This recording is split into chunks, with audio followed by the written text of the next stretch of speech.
اعمل لها اهو. احلفي بالله ان هو جه. طب احلفي. دكتور اسامي. طب انا الف واسلم عليه. ازيك يا جميل؟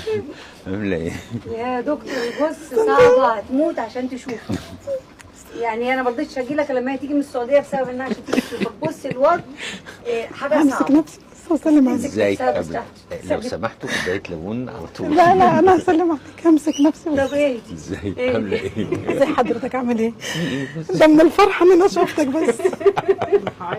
هي والله العظيم والله كتر أنا خيرك كتر كل يوم بدعي لك والله العظيم. شفت بقى الحاله اللي احنا فيها بسببك. والله ولما رحت السعوديه اقسم بالله دعيت لك قدام الكعبه والله. والله. انا كل يوم والله حتى انا لما دعيت لك انا ما كنتش عارفه اني عامله العمليه عندك. ده انا لما دعيت لك قالت لي انت عارفاه منين؟ قلت لها ده انا بس بشوفه على السوشيال ميديا بس. ربنا يخليك. فتخيل يعني والله انا مش مصدقه ان انا شايفاك اصلا وكنت بحلم باليوم ده والله.